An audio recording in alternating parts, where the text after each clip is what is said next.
बिहार में गंगा का जलस्तर लगातार बढ़ रहा है। पटना में मुख्यमंत्री नीतीश कुमार ने गंगा नदी के विभिन्न घाटों का निरीक्षण किया और अधिकारियों को कई दिशा निर्देश भी दिए। गौरतलब है कि पिछले 4 दिनों में गंगा का जलस्तर काफी बढ़ गया है।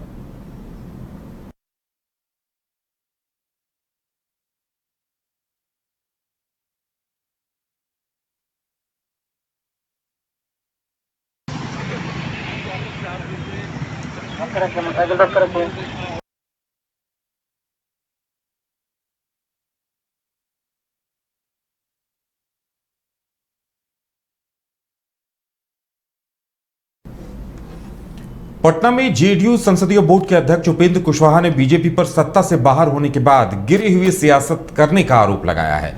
विष्णुपद मंदिर मामले को बीजेपी की तरफ से उठाए जाने पर उन्होंने कहा कि हिंदू कभी खतरे में नहीं रहा, बल्कि बीजेपी खतरे में है। उन्होंने नीतीश कुमार को पीएम के लिए योग्य उम्मीदवार बताते हुए विपक्ष से एकजुट होने की अपील भी की।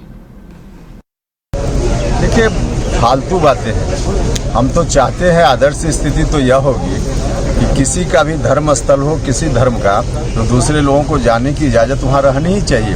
हम लोग जाते हैं अमृतसर में जो स्वर्ण मंदिर है उसमें माथा टेकते हैं कि नहीं टेकते हैं। हम गुरुद्वारा में जाते हैं तो माथा टेकते हैं कि नहीं टेकते हैं। वोट के समय मस्जिद में जाके हम बैठते हैं कि नहीं बैठते हैं अपने सर पर रुमाल रख करके। तो एक व्यक्ति, किसी धर्म का कोई व्यक्ति हो, ठीक है, धर्म कौन सा धर्म हम माने, इसकी स्वतंत्रता हर व्यक्ति को है, होनी चाहिए। लेकिन किसी धर्म स्थल पर कोई न जाए यह ठीक नहीं है।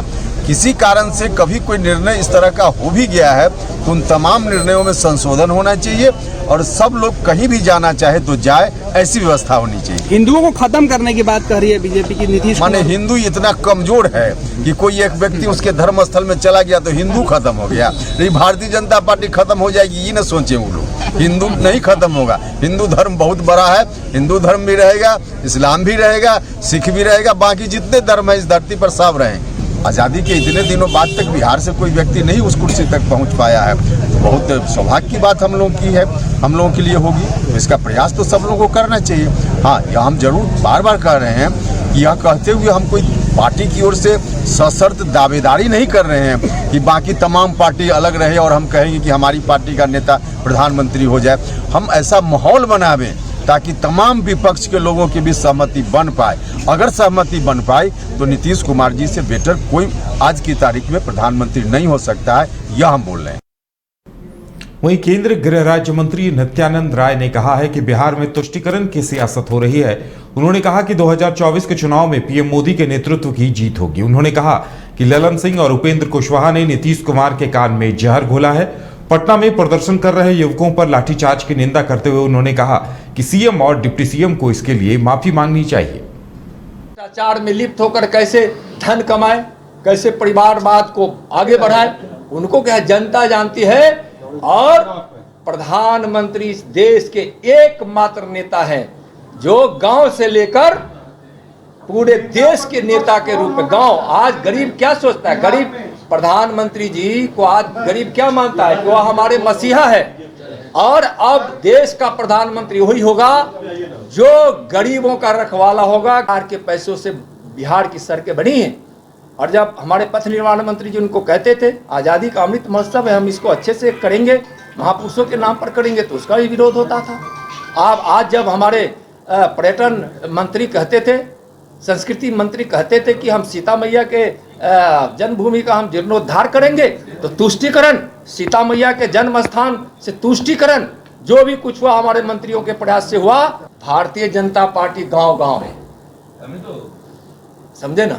और Bharatiya Janata party booth booth तक है। हमारे बूथ तक के हमारे नेता है, प्रदेश से लेकर बूथ तक के।